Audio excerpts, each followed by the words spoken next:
pemahaman tentang budaya positif. Jadi marilah kita dukung program-program CGP, terutama membantu teman kita Pak Jakim untuk menyelesaikan program CGP ini supaya lancar, tidak ada kendala apapun. Bapak Ibu yang saya hormati, nanti apa yang telah dipaparkan Pak Jakim, marilah kita bantu, atau bantuan yang dibutuhkan Pak Jakim, marilah kita bantu. Seperti apa yang nanti dipaparkan oleh Pak Jakim, yaitu tentang pemahaman budaya positif itu apa saja, nanti dipaparkan atau dijelaskan oleh Pak Jakim. Pak Jakim untuk mewujudkan yaitu guru penggerak yang kreatif, inovatif, dan menyenangkan. Okay. Untuk pemahaman budaya positif, materi pemahaman budaya positif sepenuhnya saya serahkan ke Pak Jakim, nanti dipaparkan sedetail mungkin. Mari kita bantu. Dari saya cukup. Akhirul salam. Wassalamualaikum warahmatullahi wabarakatuh. Waalaikumsalam.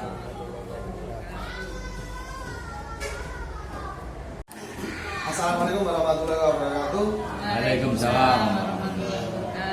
Selamat pagi Bapak Sugeng, Bapak Ibu guru beserta staf SDN Jurulani. Terima kasih atas kehadirannya, terima kasih atas kesempatan yang diberikan kepada saya.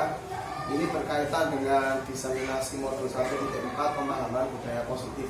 Sebetulnya kita semua, mungkin Kak Buja, Pak Polis, Bu Sela ataupun Bu Susi sampun pernah menyelesaikan baca modul, utamanya di BMM tentang budaya positif. Mesti pun harusnya tinggal ngasihnya kayaknya. Siji gawe loro gawe, insya Allah kegiatan kita pada pagi hari ini nanti berimplikasi kepada aksi nyata BMM khususnya untuk modul budaya positif. Sekali lagi terima kasih, mohon maaf mengganggu waktunya. Itu yang pertama. Yang kedua, ini nanti kita akan ada 3 agenda yang akan kita laksanakan, yaitu yang pertama adalah pemaparan kembali materi budaya positif yang akan saya sampaikan nanti belajar bareng. Yang kedua, kita akan mempraktekkan secara ringkas tentang keyakinan kelas. Insya Allah ada beberapa Bapak Ibu guru yang sudah membuat keyakinan kelas. Dalam proses pembuatan atau pembahasan keyakinan kelas, sebetulnya tidak ada kata benar atau salah, karena pemahaman kita di sini nanti akan beraneka ragam. Nah, yang akan saya paparkan adalah hasil dari proses beberapa kolaborasi dengan teman-teman di CGP. Yang kedua juga dari pembahasan dengan pengajar praktek dan dengan instruktur. Yang pertama Bapak Ibu adalah apa konsep utama dalam modul budaya positif. Di situ ada beberapa hal konsep utama tentang modul budaya positif melalui jenengan sampun nanti di KGMM itu ada beberapa bahasan. Yang pertama adalah perubahan paradigma belajar. Yang kedua adalah disiplin positif. Yang ketiga nilai-nilai kebajikan. Yang keempat adalah kebutuhan dasar manusia. Yang berikutnya adalah motivasi perilaku manusia, posisi kontrol guru, keyakinan kelas, dan yang terakhir adalah segitiga restitusi. Kita akan membahas satu persatu. Berikutnya pembelajaran dengan paradigma baru sebagaimana dicetuskan dalam profil dalam kurikulum Merdeka adalah pembelajaran dengan paradigma baru merupakan pembelajaran yang dirancang berdasarkan prinsip pembelajaran berdiferensiasi, sehingga murid belajar sesuai dengan kebutuhan dasarnya untuk mewujudkan profil pelajar Pancasila. Sebagaimana terdapat 6 profil pelajar Pancasila yang seringkali kita dengar, yakni yang pertama adalah beriman, bertakwa kepada Tuhan Yang Maha Esa, berbhinneka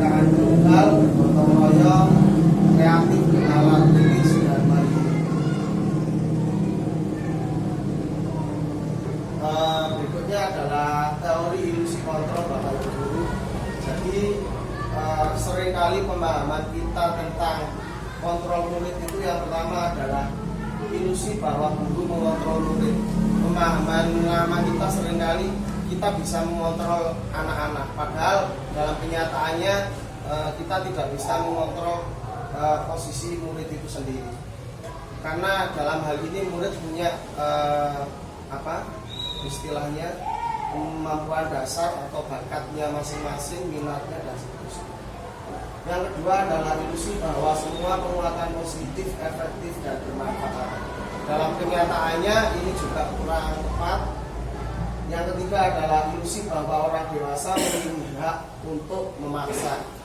Ini tidak hanya terjadi di lingkup sekolah saja, namun seringkali kita sebagai orang dewasa merasa punya hak untuk memaksa anak-anak. Anakku kudu iso, katakanlah tenang, anakku kudu iso dan seterusnya dan seterusnya.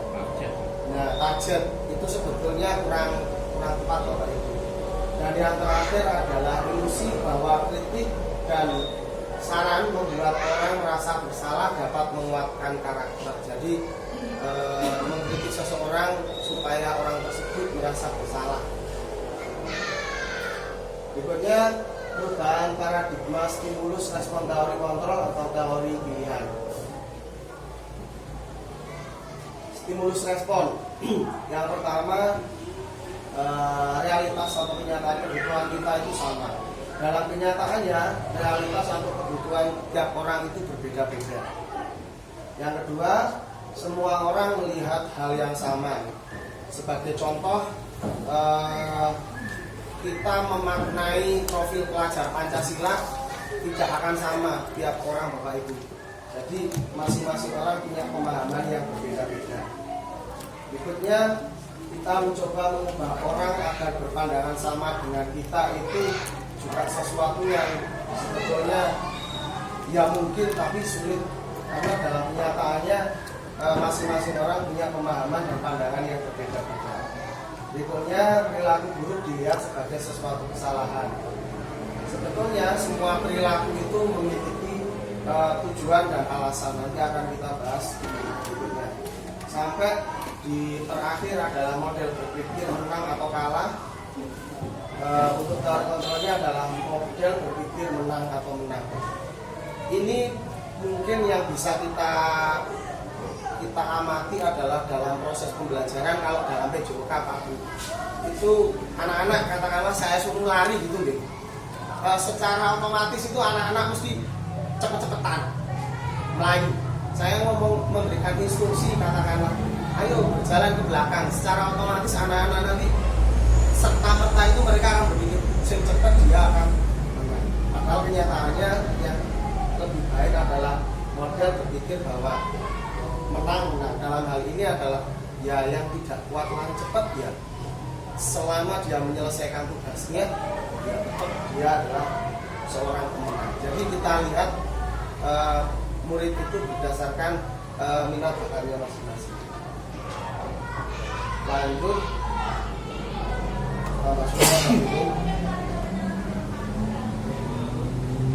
sama ini adalah makna kata disiplin.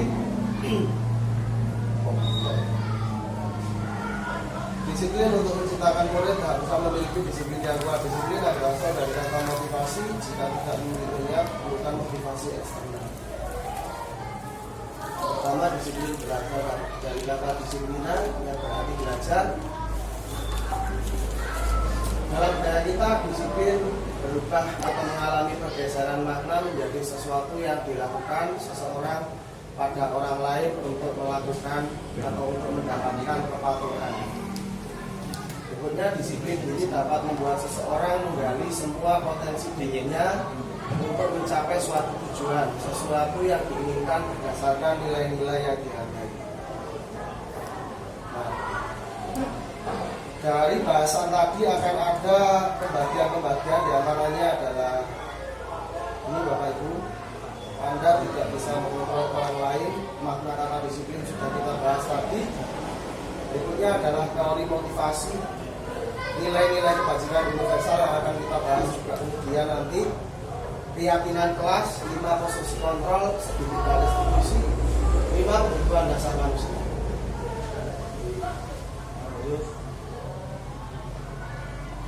Nilai kebajikan universal ini tidak usah saya sampaikan.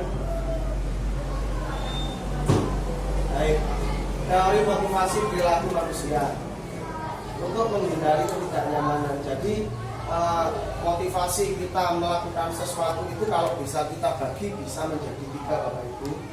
Yang pertama adalah 1 motivasi eksternal, motivasi internal.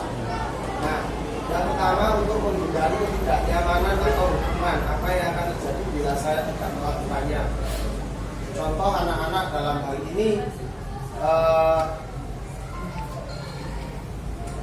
berangkat sekolah tepat waktu supaya tidak dihukum. Ini bisa juga dimotivasi eksternal. Yang kedua, untuk mendapatkan imbalan dari orang lain atau institusi, apa yang akan saya dapatkan apabila saya melakukannya. Contoh, motivasi ketika kita mengikuti guru penggerak umpamanya supaya kita dapat sertifikat, supaya kita dapat dan seterusnya. Motivasi kita mengikuti pelatihan supaya kita dapat sertifikat dan seterusnya. Yang ketiga adalah untuk menghargai diri sendiri. Ini bisa kita simpulkan ketika kita melakukan sesuatu memang betul-betul dilandasi sikap tanggung jawab kita. Umpamanya kita ikut guru penggerak karena kita ingin dapat perkembangan atau mungkin mengupgrade pengetahuan kita. Umpamanya lagi kita mengikuti kursus katakanlah pembelajaran berdiferensiasi supaya pembelajaran kita lebih baik lagi dan seterusnya. Nonton gimana kali sih? Jadi kalau dibagi menjadi 2, yang pertama adalah motivasi eksternal, yang kedua adalah motivasi eksternal yang orientasinya adalah mendapatkan imbalan, dan yang terakhir adalah motivasi internal ketika kita melakukan sesuatu yang betul-betul dari dalam diri kita pribadi. Saya harap untuk motivasi internal ini bisa kita aplikasikan untuk teman-teman yang akan nanti mendaftar di CPP Angkatan ke-11. Semangat. Motivasi internal. Itu motivasi internal itu. Berikutnya, nah ini untuk motivasi eksternal yang kedua dihukum oleh penghargaan. Silakan dibaca sambil saya bacakan Bapak Ibu bahwa penghargaan berlaku sama dengan hukuman dalam arti meminta atau membujuk seseorang melakukan sesuatu untuk memenuhi tujuan tertentu dari orang yang meminta atau membujuk. Dorongan eksternal dan akan ada faktor keberuntungan. Beberapa dampak dari pemberian penghargaan. Ada 8 Bapak Ibu. Sebagai contoh, untuk ketika kita mengikuti sesuatu untuk mendapatkan penghargaan. Sebagai contoh, saya umpamanya memberikan atau mengikuti lomba atau membuat puisi sepertinya misalkan, atau membuat seperti Pak Polis membuat perangkat mengajar hanya karena ingin mengikuti perlombaan, maka otomatis pengaruh jangka pendek dan jangka panjang. Boleh kalau lomba mesti rasa-rasa. Itu terjadi pada saya pribadi. Yang kedua adalah penghargaan sebetulnya tidak efektif karena hal ini tidak berpengaruh dalam proses jangka panjang. Yang ketiga adalah penghargaan merusak hubungan. Ada kalanya ketika kita katakanlah dalam suatu lingkungan, yang satu dapat penghargaan, yang satu tidak, hubungan sosial pasti akan muncul. Aku ternyata berikutnya penghargaan mengurangi kecepatan. Sudah jelas, penghargaan menurunkan kualitas, penghargaan mematikan kreativitas. Kenapa bisa mematikan kreativitas? Karena motivasi kita semakin berkurang, motivasi dalam diri kita tidak ada, sehingga ketika kita melakukan sesuatu ala atung atau istilahnya nopo sak kenai kalau tidak ada penghargaan. Berikutnya penghargaan hukum itu sama halnya dengan pengertian yang kedua. Yang terakhir adalah penghargaan mengurangi motivasi intrinsik. Otomatis ketika kita melakukan sesuatu dilandasi dengan penghargaan dari dalam diri kita, tidak ada dorongan yang kuat untuk lebih baik lagi. Monggo kita cermati bersama mengenai perbedaan hukuman, konsekuensi, dan restitusi. Hukuman tidak terencana atau tiba-tiba. Konsekuensi terencana. Restitusi proses menciptakan kondisi bagi murid untuk memperbaiki kesalahan. Hukuman, murid tidak tahu apa yang akan terjadi. Konsekuensi, murid tetap dibuat tidak nyaman. Hukuman bersifat satu arah. Hukuman berupa psikis atau fisik dan seterusnya. Ciri-ciri restitusi, bukan untuk menebus kesalahan, namun untuk belajar dari kesalahan, memperbaiki hubungan, tawaran dan bukan paksaan. Restitusi menuntut untuk melihat ke dalam diri. Bapak Ibu, sebelum kita lanjut, kira-kira apa yang akan saya sampaikan nanti masuk hukuman, konsekuensi ataupun restitusi. Pak Polis meminta Bima untuk berkeliling lapangan karena tidak mengerjakan PR. Itu berarti masuk apa Pak? Hukuman. Oke. Bu Susi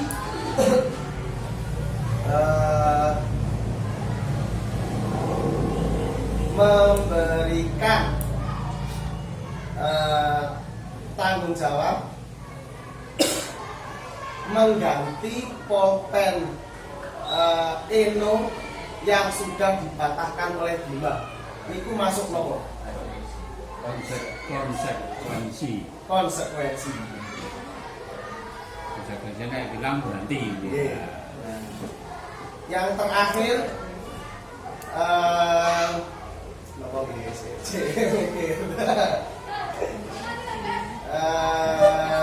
si Naira bersedia minta maaf kepada Aini karena sudah mengganggunya dan berusaha untuk mengajak bermain karena seringkali dia melakukan bullying. Yang terakhir itu berarti dia masuk restitusi karena mengaku kesalahan dan akan memperbaiki. Bapak Ibu, berarti hukuman saged membedakan di antara hukuman, konsekuensi, kalih restitusi. Sampun nggih? Pun. Kenapa? Karena kita nanti akan praktek membuat restitusi. Nah, sekalian panjenengan melakukan aksi nyata untuk TMM jenengan. Nanti kula nggih angsal, jenengan nggih kecuali Pak Kolis. Lanjut. Ciri-ciri restitusi. Bukan untuk menebus kesalahan, namun untuk belajar dari kesalahan. Memperbaiki hubungan, tawaran bukan paksaan, jadi bukan berasal dari Bapak Ibu. Restitusi menuntut untuk melihat ke dalam diri dan seterusnya sampai mengembalikan murid yang berbuat salah kepada kelompoknya.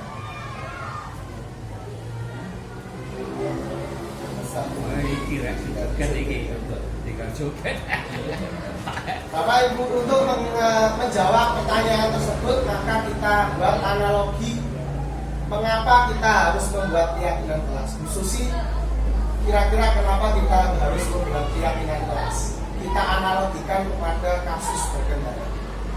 Kalau berkendara kita harus berikut Pak. Pakai helm. Nah, kalau kita dasarkan kepada hukuman itu tepat nopo mboten Bapak Ibu? Hukuman tepat nopo mboten Bapak Ibu? Yang tidak pakai helm dihukum mboten napa pripun? Nggih. Tepat nopo mboten? Kalau saya tidak tepat karena itu untuk keselamatan pribadi, kesadaran pribadi. Kalau itu motivasinya berasal dari intern.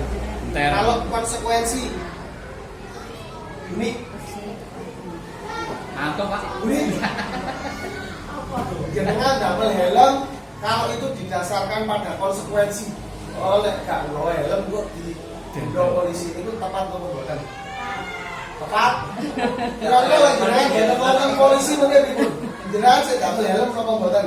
Tompo wae. Pripun? Boten jelas. Karena jenengan jawab di sing rugi jenengan jawab, sehingga mengapa kita harus membuat keyakinan kelas? Karena ketika motivasi itu berasal dari dalam diri, tambah helm karena kita butuh keamanan untuk berkendara, itu nanti akan lebih memberikan efek jangka panjang. Ini Bapak yang kedua, Bapak Ibu, kita akan membuat keyakinan kelas. Apa sih keyakinan kelas itu? Keyakinan kelas adalah sesuatu yang diyakini bersama, yang berasal dari penyatuan pikiran. Sekali lagi, yang berasal dari keyakinan penyatuan pikiran bersama. Bersama, ada kata-kata bersama untuk menjadi nilai-nilai kebaikan. Ketika murid meyakini nilai-nilai tersebut, mereka akan lebih bertanggung jawab dalam bertindak. Nah, ciri-ciri keyakinan kelas yang pertama adalah abstrak, umum, berupa pernyataan universal, jadi tidak mengarah ke satu titik tapi luas sekali. Berikutnya, pernyataan dibuat dalam bentuk kalimat positif. 3, 4, tidak terlalu banyak supaya anak-anak istilahnya terpatri di hendaknya, sehingga ingat ketika dia melakukan atau melanggar, dia ingat tuh saya sudah melanggar keyakinan kelas saya. Berikutnya, sesuai kondisi kelas dan sekolah agar mudah diterapkan. Yang terakhir, semua warga sekolah berkontribusi dalam pembuatan keyakinan kelas. Nah, monggo ini dibaca. Yang pertama, keyakinan kelas selalu mengembalikan buku ke tempatnya. Ini pinter-pinter keyakinan kelasnya loh. Selalu mengembalikan buku ke tempatnya. 3. Aku akan mengembalikan buku setelah membaca. Itu kalau misalkan di nilai-nilai budaya positif, apakah itu masuk di tertib, tanggung jawab? Tanggung jawab. Bisa. Dilarang mengganggu orang lain. Toleransi. Dilarang mengganggu orang lain, ini masuk Saling menghormati. bisa saling menghormati. Toleransi boleh. Hadir di sekolah 15 menit sebelum pembelajaran dimulai, sing jarang-jarang melakukan. Kedisiplinan. Disiplin. Berikutnya, dilarang melakukan kekerasan. Keamanan, kenyamanan, Keamanan. dilarang menggunakan narkoba. Masuk keamanan Pak? Bukan. Kesehatan. Kesehatan. Kesehatan narkoba itu. Nah, berikutnya, bergantian atau menunggu giliran. Disiplin. Disiplin. Kesehatan. Menggunakan masker. Kesehatan.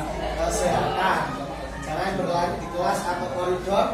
Keamanan. Kenyamanan. Kenyamanan. Kenyamanan bisa. Mengganggu orang. Ini luas Bapak. Ini bukan sami dari apa yang kita sampaikan. Kita berusaha membantu orang lain, komitmen, keselamatan, kesehatan. Nah, yang berikutnya, kebutuhan dasar manusia adalah seluruh tindakan manusia memiliki tujuan tertentu. Semua yang dilakukan adalah usaha terbaik untuk mendapatkan apa yang diinginkan. Ketika kita mendapatkan apa yang kita inginkan, sebetulnya saat itu kita sedang memenuhi satu atau lebih dari satu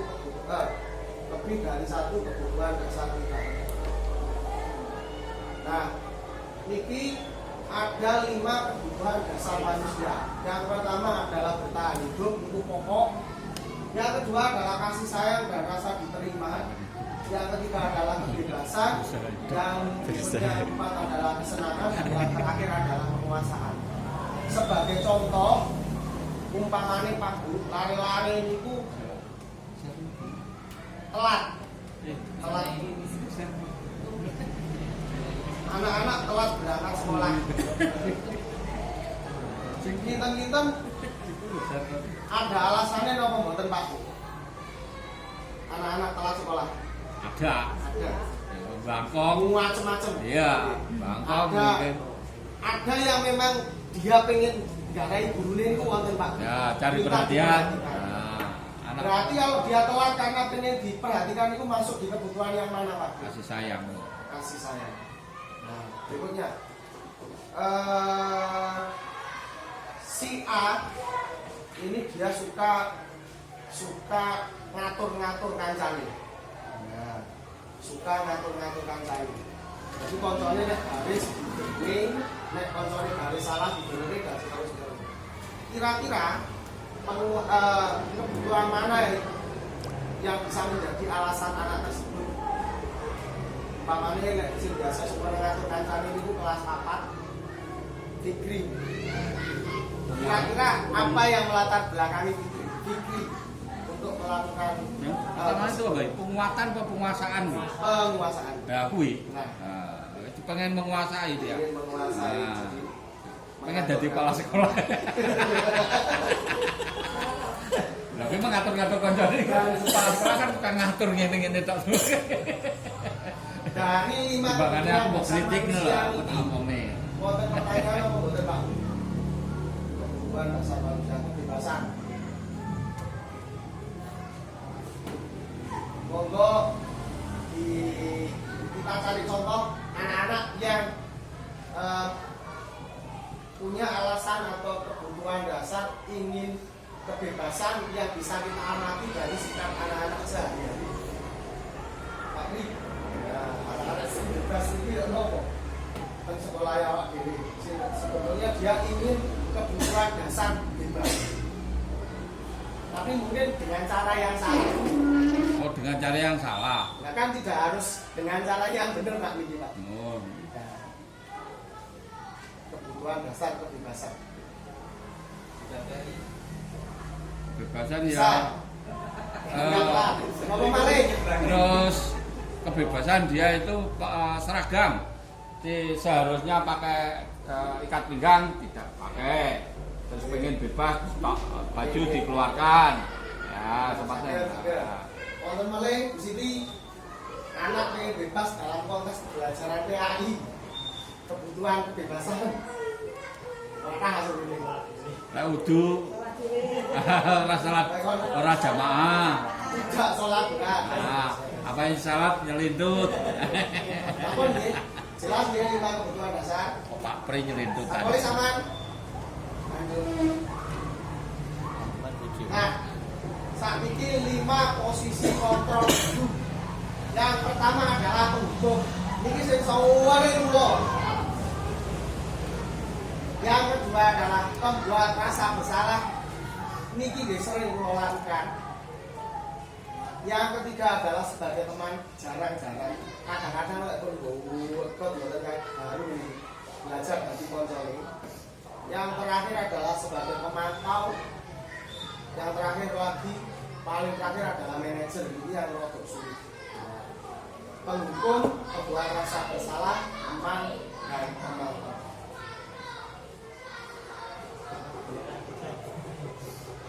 Nah, lo maksudnya melih.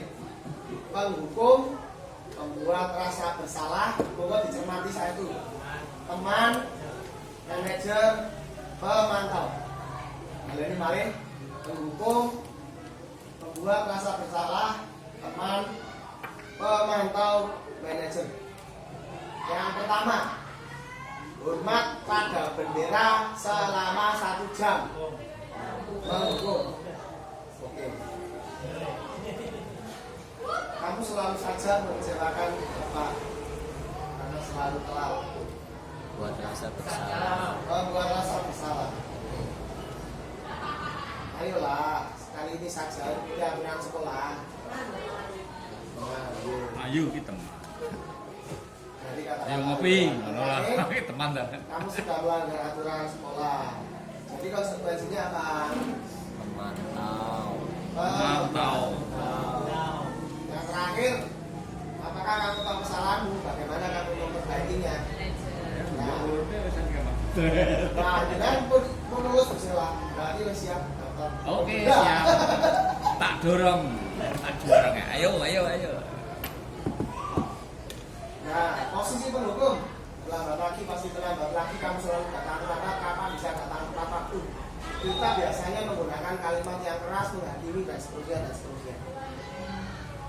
Terus hukumannya bisa fisik, bisa psikis. Fisik saya sering melakukan kadang-kadang buang sampah, keliling lapangan dan seterusnya. Nah, perilaku nulis astagfirullahaladzim itu penghukum masih. Saya positif. Yang kedua adalah membuat rasa bersalah. Ini mesti pendekatannya dari dalam. Hari ini dicedai, dalam teorinya mesti prakteknya pun dengan lama. Jadi lima mau. Teman, ini mesti dengan kata-kata pendekatan seolah-olah kita memposisikan diri sebagai teman dengan bahasa-bahasa yang mudah dimengerti oleh anak sehingga anak tidak merasa ada batasan antara guru dan murid. Pemantau, kamu terlambat 15 menit. Apakah kamu sudah mengerti konsekuensi yang harus dilakukan bila terlambat? Hubungannya pemantau itu mesti kalih konsekuensi. Bedanya dengan manajer ada di konsekuensi. Kalau pemantau itu mesti ditanyakan konsekuensinya apa. Tetapi kalau yang telah memiliki manajer mesti ditawarkan apa yang Anda perbuat setelah Anda melakukan itu. Kalau konsekuensi ini wow jelas.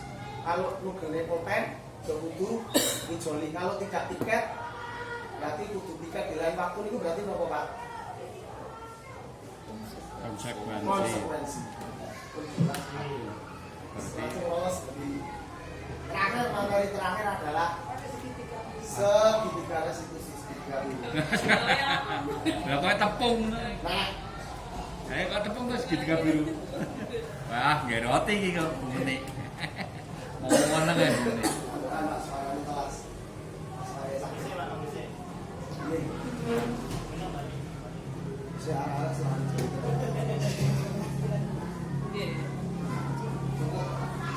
Segitiga restitusi merupakan proses dialog yang dijalankan oleh guru atau murid atau orang tua agar dapat menghasilkan murid yang mandiri bertanggung jawab. Proses dialog ini terdiri dari 3 langkah. Yang pertama adalah menstabilkan identitas. Yang kedua adalah validasi tindakan yang salah. Yang ketiga adalah menanyakan keyakinan. Langsung mulai. 3 langkah restitusi. Jadi masa hubungannya kalian aksi nyata yang bagian jenengan lambai juga. Yang pertama menstabilkan identitas, memvalidasi tindakan yang salah, dan yang terakhir adalah menanyakan keyakinan. Berarti sebelum melakukan restitusi kita sudah harus memiliki keyakinan keras. Nah, yang pertama menstabilkan identitas.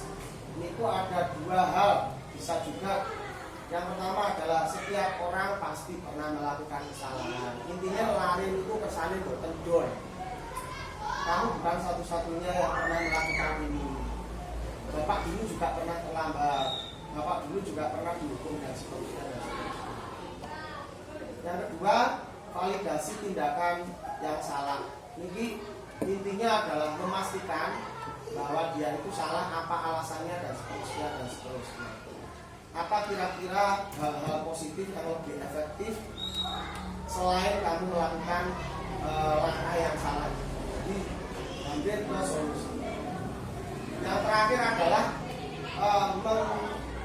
membandingkan atau mempadukan antara tindakan yang salah itu dengan keyakinan kelas yang sudah dilanggar. Ini biasanya dengan kalimat-kalimat diantaranya keyakinan kelas apa yang sudah kita sepakati. Contoh misalkan apa itu kalau nanti kulo nggak sengaja membuat keyakinan kelas itu sebelum jauh-jauh hari kulo masuk modul ini dan ternyata itu kok pas. Apa keyakinan kelas itu berkaitan dengan sampah itu kebersihan kemarin. Nah, terus kulo merasa terbantu ketika secara tidak sengaja 1 bulan lebih yang lalu itu kulo mengumpulkan anak-anak kelas 1, 2, 3, 4, 5, 6 sampai ini berikut. Nah, ternyata itu masuk di pembuatan keyakinan kelas. Jadi nemune buatan semojo. Nah, kembali lagi ke konsep anak-anak kemarin yang melanggar membuat keyakinan yang salah,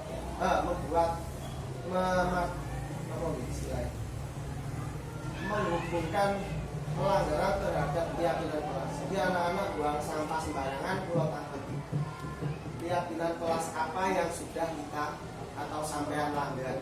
Oh, tentang kebersihan dan seterusnya. Oke. Kembali lagi menstabilkan identitas, ada poin-poinnya. Masalah itu adalah manusiawi. Intinya lari ke sana bukan medon. Tidak ada manusia yang sempurna. Kita pasti bisa menyelesaikan permasalahan ini dan seterusnya. Validasi tindakan yang salah sami yang kurang utarakan wau. Jadi memvalidasi atau menanyakan alasan, menanyakan solusi kira-kira gimana, terus hal yang lebih baik yang bisa kita lakukan daripada melakukan kesalahan itu dan seterusnya. Yang terakhir adalah menanyakan keyakinan. Terima kasih. Berikut paparan yang sudah saya sampaikan ini untuk yang pertama, yang kedua nanti kita akan diskusi. Terima kasih. Diskusi. Ini tema diskusi. Pak, monggo kita ngisi kolom ini. Pak Polis tolong disorot ya. Sampai dulu Pak, paus. Sampai paus ya. Sampai paten. Dimatikan. Saya. Bapak Ibu, marilah kita buat peraturan kelas. Kita praktek membuat peraturan kelas. Peraturan kelas yang bisa menjenengan usulkan. Misalkan Hadir tepat waktu. Hadir hadir tepat waktu. Oke. Yang kedua, Ayo beda nang dilarang makan Di saat saat pelajaran. Kayak keterangan, oh kalau mangan poso. yang berikutnya Dilarang bertengkar. dilarang bertengkar. Abrit berarti dilarang membuang sampah. Dilarang membuang Sampah sampah sembarangan. sembarangan. Pun. Terakhir, di Mamawan, kelas 1. Dilarang Aduh, wes nah ini. Lah gue dilarang membuli temannya. dilarang membuli teman. Gaduh lah betul. Teman. Pun. Cepat. Kalimat positif. Berarti ini kan kalimat negatif. Dilarang ini kita tadi dilarang. Jadi Datang tepat waktu. 5 menit sebelum pelajaran dimulai. Datang 5 menit pas sebelum 10 menit sebelum pelajaran.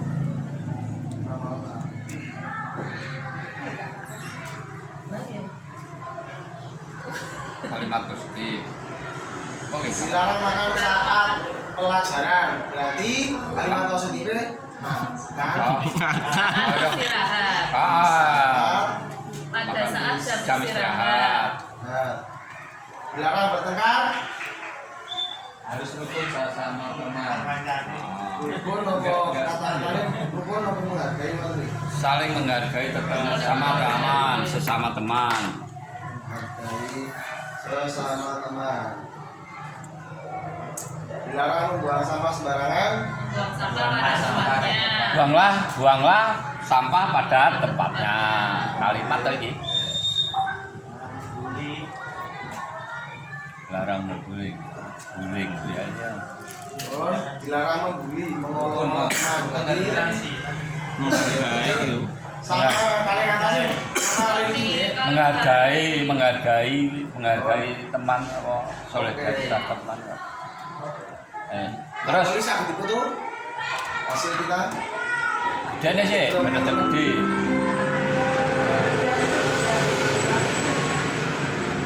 Gula. Bun.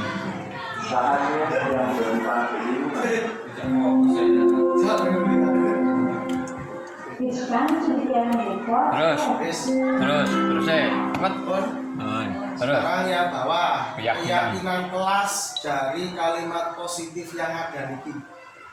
Berarti niki kita buat keyakinan kelas. Niki gua habisin.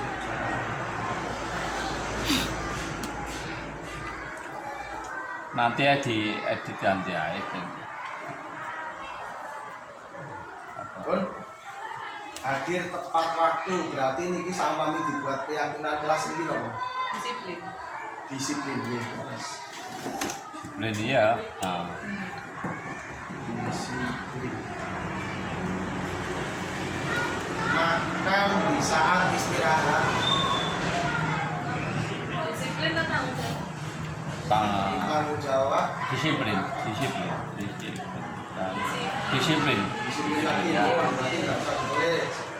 Saling menghargai sesama teman berarti Toleransi. toleransi. Kalau kami ini ditambahkan ini tanggung jawab itu. Tanggung jawab. Pas.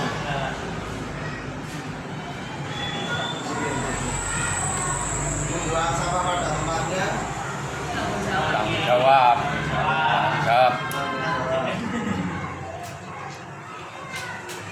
Saat kami masuk nih penggene kebersihan gitu. Bisa. Menjaga kebersihan. Kaki Pak Polis.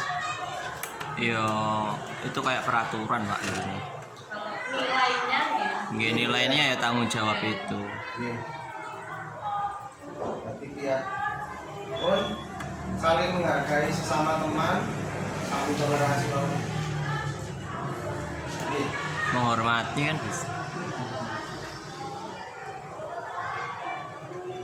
Pun mulai kebajikan. Ini Mas Sami ya. Yes. Skip guys. Lanjut. Sudah berapa? Kita sampling 1. Disiplin. Keyakinan kelas untuk poin disiplin.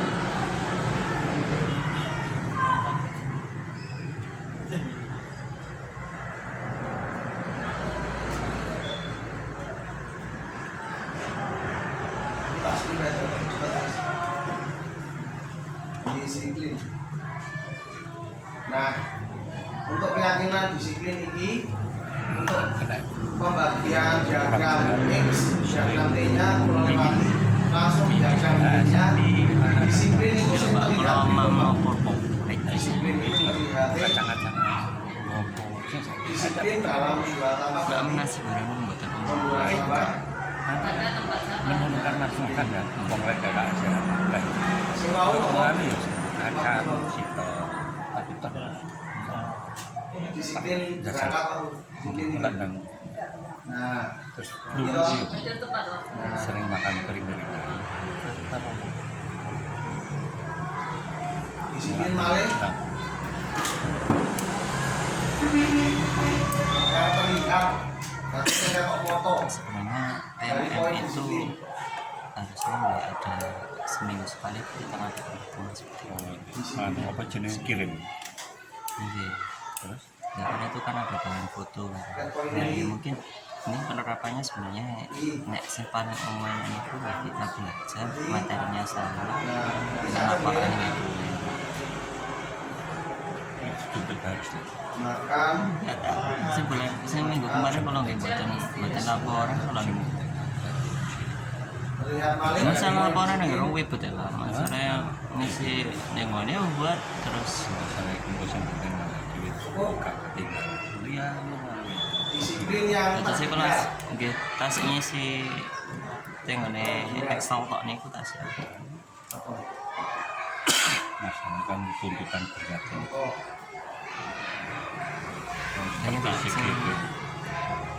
yang paling enak nih kita belajar topik yang sama seminggu sekali kita poin disiplin ini biasanya kata-kata dalam bentuk kata-kata kata dengan Jumat siang taruh jam 11 Saya ini jam 1 dan Sabtu kan jam 11 kan pulang. Jadi sampai 11 sampai jam 12 sampai seperti itu. Ya itu kan. Anggur lebih. Kan konco-konco kan jam 11 kan pulang tidak ya. ini bisa Sudah ya mikir rame.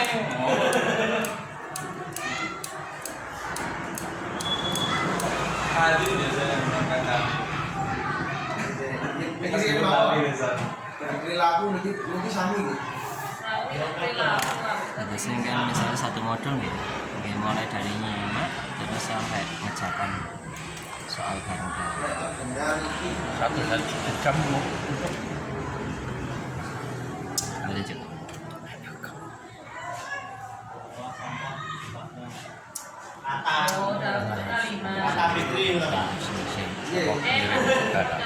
dan masalahnya garapannya bahannya bukan enten nak kalau bisa ngirim masalah ini kan masalah kan itu seminggu sekali ya Pak. seminggu sekali harus kirim. saya Nah, ini kan buatan enten tapi sih kalau nggak bingung isinya. Seminggu kemarin sudah ngisi, sudah kata tak ya. Oh, ada yang laporan individu, ada yang laporan, aduh kok ribet banget gitu loh. ampun. Terima kasih Pak. Terima kasih. Berikut adalah pembahasan keyakinan kelas. Ada 4 keyakinan kelas yang kita hitung. Yang pertama adalah disiplin, yang kedua adalah toleransi, yang ketiga adalah tanggung jawab, dan yang keempat adalah Apa? kemudian untuk yang berikutnya adalah praktikum restitusi. Nanti penjenengan akan saya berikan Lincah. kasus untuk dengan praktekan yang ke anak-anak. Ini sebagai contoh, pada saat pembelajaran sudah ada salah dua siswa yang duduk sebelahan mengerjakan tugas yang saya berikan. Tiba-tiba terjadi keributan di antaranya yang mengganggu kelas dan proses belajar saya. Sebagai guru mengambil teman dan bertanya alasan keduanya. Ini kalau ingatannya yang sempat saya buat praktik adalah siswa kelas 4 si Rehan Singkulino dari Boro-Boro kali Rehan kelas 3 kali Saidi sama Fitri. Dari kasus restitusi ini dengan mungkin praktekan ke anak-anak bagaimana solusi praktik restitusi atau pengambilan keputusan permasalahan yang terjadi pada skenario kasus tersebut. Kira-kira seperti itu untuk pertanyaan Bapak Ibu. Boten-boten. Terima kasih. Untuk akhiri, assalamualaikum warahmatullahi wabarakatuh. Waalaikumsalam warahmatullahi wabarakatuh.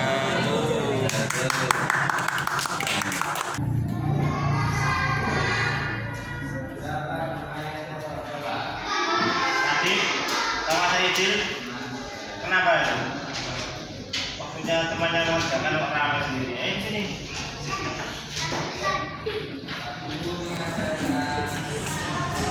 Sini Idil. Sini. Boleh baca tapi harus tahu tempatnya ini di mana? Di sekolah, benar saja. Apalagi waktunya teman kamu mengerjakan tugas. Waktu saya dulu kecil juga seperti kalian. Dulu teman-teman mengrono, ya, tetapi tidak mengganggu temannya. Tahu tempatnya itu ya. Boleh bercanda asal kita harus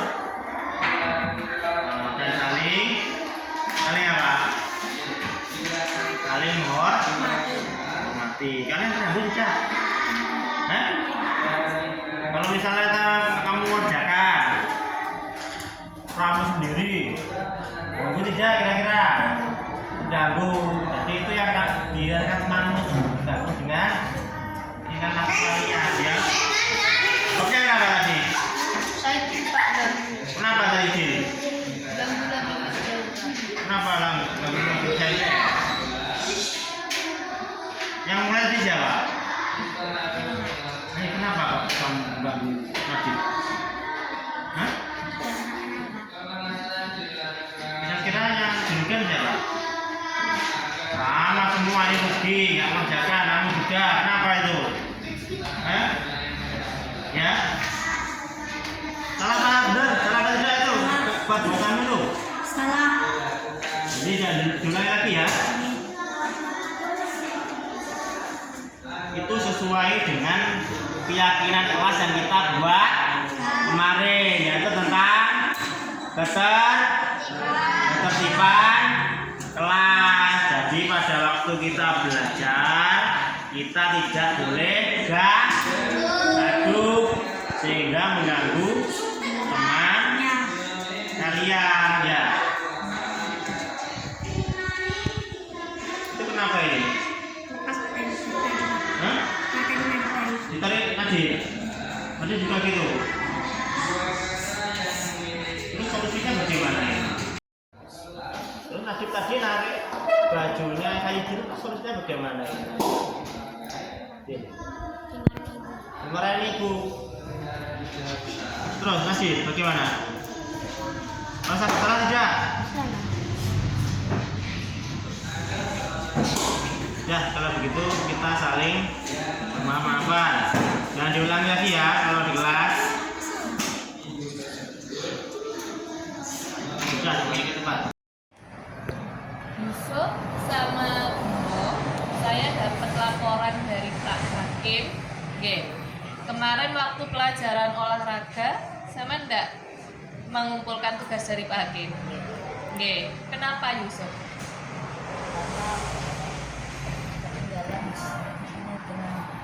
Saya lupa mengerjakan. Oh, lupa mengerjakan. Kalau Bimo Tidak masuk sekolah. tidak masuk waktu ada tugas itu kamu tidak masuk. Jadi tidak tahu kalau ada tugas. Oke, tidak apa-apa. Semua orang itu memang namanya manusia, tidak ada yang sempurna. Oke, saya dulu juga pernah waktu sekolah pernah lupa mengerjakan tugas. Oke, pernah tidak masuk sehingga tidak tahu ada tugasnya. Oke, itu tidak apa-apa. Memang seperti itu wajar. Oke, tapi hal itu menurut sampean itu gimana? Kalau tidak mengerjakan tugas itu gimana? Salah apa enggak? Salah. Salah. Kalau Yusuf tadi alasannya apa tidak mengerjakan? Bukunya ketinggalan sama lupa mengerjakan. Bukunya ketinggalan, lupa mengerjakan. Kalau Bimo tidak masuk. Kalau Yusuf bukunya ketinggalan, lupa mengerjakan. Oke. Kemarin nggak belajar sebelumnya? Belajar. Kok bisa ketinggalan? Dan sebelumnya bilang Oh, hilang. Terus sudah dikerjakan apa belum? Sudah. Oh, tapi setengah, belum selesai. Belum selesai lanjutannya, terus ketinggalan. Oke. Kalau Bimo kemarin sebelumnya tidak masuk. Oke, waktu tidak masuk itu kan bisa tanya ke temannya yang masuk. Ada tugas apa enggak? katanya teman terus tidak dikasih terus tinggal. Oh, tidak dikasih tahu temennya. Tidak ada informasi berarti dari temannya. Oke. Sebelumnya kita kan sudah buat keyakinan kelas bersama ya. Ada berapa kemarin yang dibuat? Ada 4. Apa saja? Ketertiban, keamanan, kebersihan, saling menghormati. Kalau misalnya Yusuf sama Bimo habis beli jajan, ada plastiknya dibuang sembarangan, berarti yang dilanggar yang mana? Kebersihan. Kalau misalnya Bimo datangnya terlambat, Bu Sela sudah ngajar, kamu baru masuk, berarti melanggar yang mana? Ketertiban. Nah, kalau kamu yang kemarin tidak mengerjakan tugas, yang dilanggar yang mana? ketertiban. Nanti kamu sudah tahu nggih, kamu sudah melanggar keyakinan kelas yang sudah kita buat bersama. Nah, kalau sudah tahu melanggar, berarti konsekuensinya apa? Solusinya apa? Kalau kamu tidak kerjakan tugas, kamu harus apa? Izin apa? Izin ke siapa? Meminta maaf pada Pak Hakim. Oh, minta maaf dulu ke Pak Hakim. Terus Meminta tugas susulan. meminta tugas susulan dari tugas yang kemarin belum dikerjakan. Nih, yang pertama minta maaf, setelah itu meminta tugas susulan. Kamu kerjakan apa enggak nanti tugas susulannya? Ya harus dikerjakan sebagai konsekuensi gantinya yang kemarin sama belum mengerjakan tugas. Itu ya. Sudah tahu solusinya, sudah tahu konsekuensinya ya. Nanti apa yang kalian ucapkan itu harus segera dilaksanakan. Berarti yang pertama minta maaf dulu ke Pak Hakim dan minta tugas. Sudah, terima kasih. Silahkan kembali ke kelas.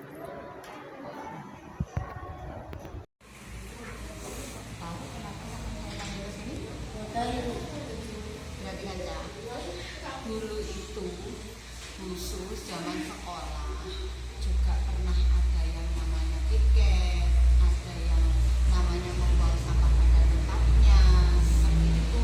Bukan sampean saja, dulu khusus zaman sekolah juga seperti itu, okay?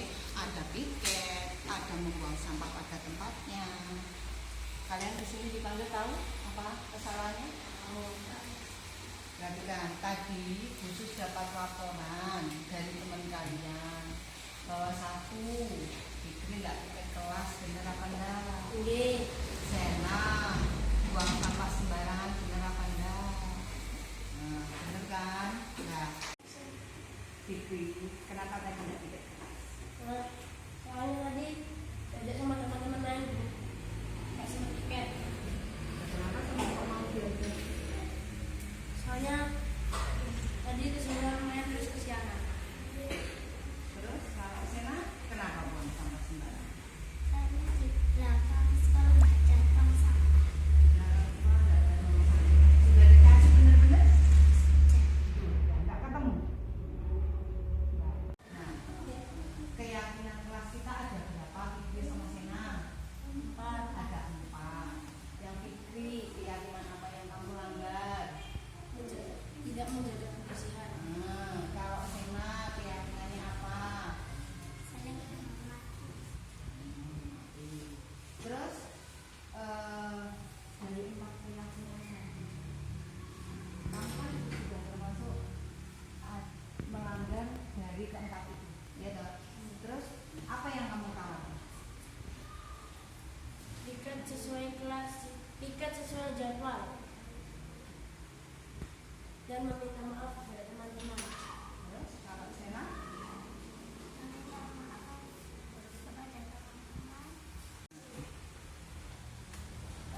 Sena, dari keyakinan kelas, apa yang kamu khawatir?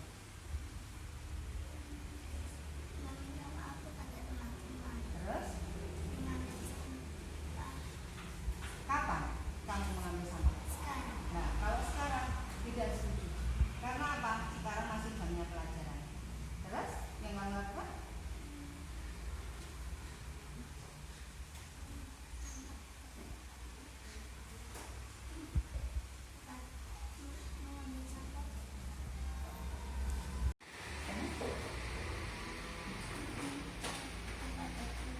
Terus mengambil sampah. Kapan kamu mengambil sampahnya? Sekarang. Kalau sekarang ya tidak boleh. Karena apa? Sekarang masih jam pelajaran. Terus kapan? Oke, nanti pulang sekolah diambil sampahnya. Oke, untuk Fikri sama Sena, tolong untuk kali ini dimaafkan. Tidak boleh diulangi lagi. Harus apa? Tertib. Apa? Piket sesuai jadwal. Sena juga seperti itu, membuang sampah pada tempatnya. Oke, bisa kembali ke tempatnya. Assalamualaikum warahmatullahi wabarakatuh. Saya Nurholis Abidin, rekan sejawat dari Pak Hakim dari SDN Jatiwangi.